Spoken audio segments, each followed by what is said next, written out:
running some quick errands today and decided to grab some gear and take with me. So what we have here is a Canon FTbql. We'll go with this one first, the 50-1.4. That's the backup lens. And this is the lens I just got, actually today. It is a Tamron 35-80. Let me see if I can get it around here all the way. Where's he at? There she is. Tamron 35-80, 28-35. What? Macro? What the hell? With the Adaptol system from Tamron. So it can be mounted on several different bodies as long as you change this collar out here. I mean, it was a $25 lens. Okay, so let's let's lower our expectations on what this can produce, but at the same time, let's go have some fun with a lens that's like weird, slightly, because it's such a weird, like 35-80. Okay, that's not that crazy, but macro on top of that, and then 28-35. Like, I don't know. We'll see. At $25 though, at the plant was making it look like my hair was crazy. My hair usually is crazy. Oh, whatever. Anyways, at $25, it's like, I mean, okay, whatever we get, I'm gonna be happy with. It doesn't matter. Whatever it takes, I'm gonna be happy with. So let's go have some fun. I forgot to tell you which film I'm using, didn't I? Anyways, I'm going to use some FilmWorks 200. 20 exposures. Weird. It doesn't... I've used a lot of Seattle FilmWorks before, and it's always expired, so it's so like hit or miss as far as the quality. This expired in April of '99. I'm pretty sure I picked it up at a flea market, so sitting outside in a hot box, who knows how long it sat in the heat. I'm still going to stop down from 200. Probably set the ISO on the Canon FTB. I mean, sunny day, 100, maybe 50. I'll probably go down to 50. Yeah, probably 50. And see what we get.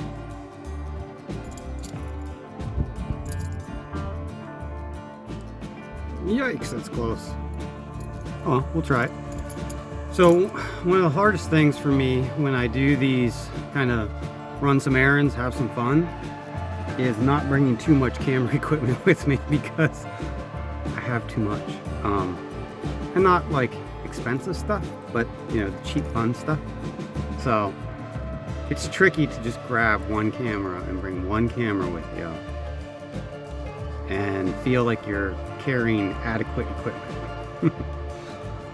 But I don't know, I think the Canon FTbql, with that Tamron 35-80 is a pretty decent combination. So I'm pretty confident that I'll have everything I need for this run. Yeah, I mean, let's just go and have some fun.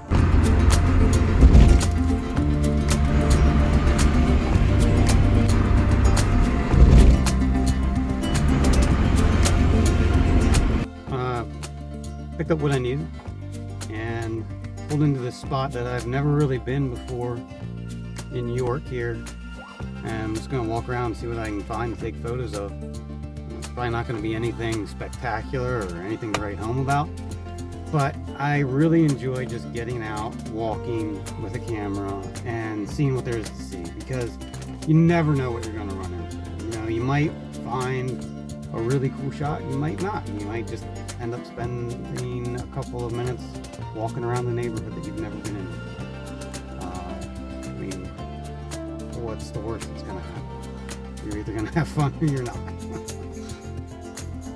So first thing out of the vehicle, I see this house and just kind of caught my eye because of how square the house is, how perfectly parked in front of the house the car is, and how the telephone line and the road kind of run consistent with each other. And the final exposure came out. I'm pleased with it. You know, the red car adds some life to it, some motion, and you know, this film is expired, so you know you're going to get some weird coloration issues. These two photos I took in an attempt to capture the mood of the neighborhood that I was walking through. I don't know if they accomplished that, but they're interesting to me at least. So here's what I consider to be a fairly interesting scene. And you know, we got an older Ford pickup truck sitting underneath a tree, and there's a nice garage behind it. But the real thing that caught my eye was the sun coming through the trees. And the lens flare that I get when I, you know, find that right spot. You can kind of manipulate the lens flare by changing your position or changing the zoom level or, you know, raising up a little bit. But then it's like, you know, how do you expose for this scene? Because we've got so much light coming into the front of the camera, but this area down here is obviously not going to be the same exposure level as what I do is, in knowing the Canon FTbql and knowing that that kind of darker area is where the meter actually reads from, right? I'll put that on the scene, the area of the scene that I really want to be exposed, and then I'll usually try to do most of my adjustments for a scene like this through my aperture. So I'll set my shutter speed at 1/25. And then it's going to be all aperture that'll adjust this exposure value. All right, so the meter says that at 1/25, if I am set to about f4, that the scene is in, you know, it's being exposed properly. So you can see my two needles. Oops, sorry. You can see my two needles are kind of in alignment, not dead alignment, but you know, there's a window there, there's a variation there. So obviously though, if I do that, then that's going to be overexposed, because you can see how it kind of brings up an overexposed area. So this tree is just like hit or miss exposure, right? So what I'll do is, once I've determined my shutter speed and the aperture value for proper exposure of this scene, and I'll come up here and I'll just kind of see what happens when I go down 2 stops, 3 stops, 4 stops, 5, 6 stops, gets me close to that exposure. So let's split the difference. So let's go down here. We're going to expose 1/25. F4 is on exposure level. We're going to come down 3 stops. 1, 2, 3. And you can see now our needles aren't matched, but clearly the scene we're looking at is not what we're metering for. We're metering for both the sky and the dark area down here. So I took this in a portrait, you know, so a little bit less sun coming through, kind of tried to limit that amount, and then actually came down in a stop or two with the exposure. So it's like you find something that's close to what you want and then just figure it out from there and mess around with the exposure settings. And here we have the end result, which I'm very pleased with. You know, everything was properly exposed. Composition is good, and I really thoroughly enjoy this photograph. Now we transition to this photo, which was, you know, of another truck in the same neighborhood, and an example of expired film being difficult to work with. So auto white balanced it, still wasn't necessarily happy with the white balance. So went in and did a manual white balance and adjusted some contrast levels, and also cropped to, you know, enhance the composition.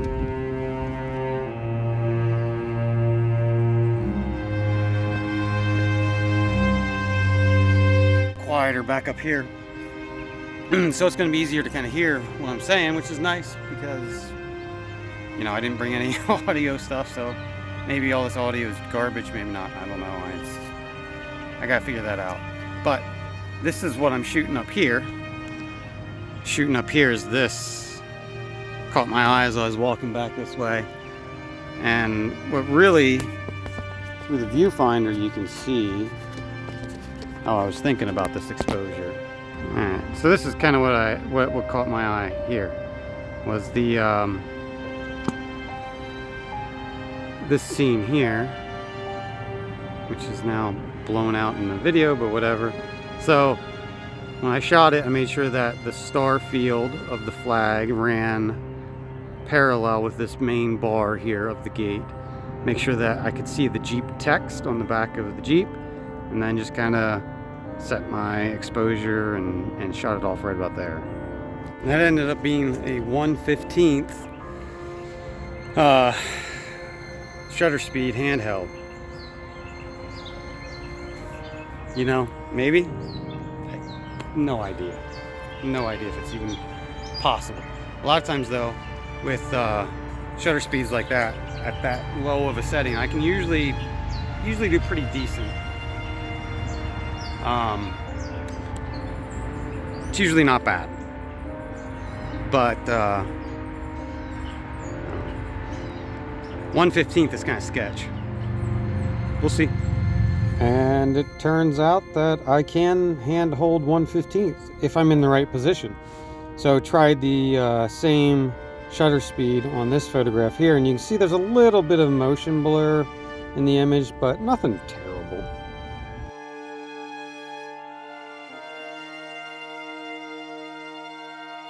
Two more photos of Sycamore Hills here. Very pleased with the image on the left, you know, nice lens flare.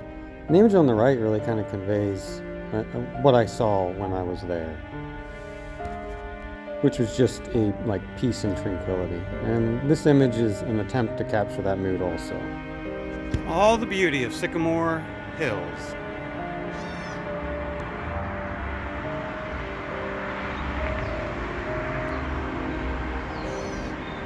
Very picturesque place, right? Look what's just on the other side here. Major road. Oh, what do we have over here? Boarded up houses. Scheduled for demolition. Yeah, hey, welcome to York, Pennsylvania. Pretty. Ugly. Pretty. Ugly. Just makes for better photography. But I'm a shit photographer. The little arrow guy here will point out a flaw in the scanning process, which I have the rollback to get rescanned, so it'll get taken care of. And then very carefully, because there's who knows what around, I find this. Something about a kid's toy sitting in the middle of this just abysmal place. That's interesting to me.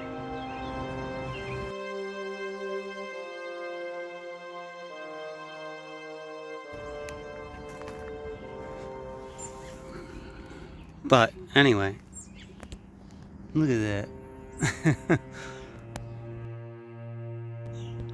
I was recently on Reddit and I saw a post where some guy was like, oh, I take pictures of trash. I'm like, yeah, but why? But I get it. Like, I come out here and I find stuff all the time and I'm holy shit. I'm not, okay, I get it now. You know? It's like, okay, I see it.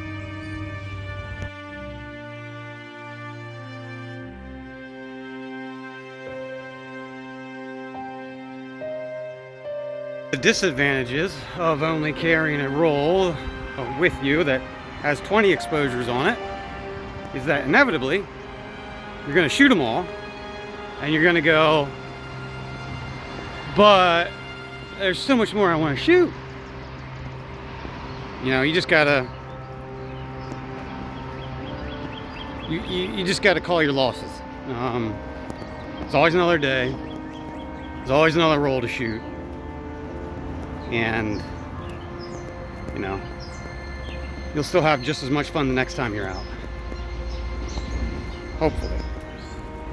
So anyways, let me stop walking, that way the camera's not so shaky. Yeah, thanks for joining me. Hopefully the content's not super boring, but yeah, I do what I can. And if it is super boring, well, go watch something else.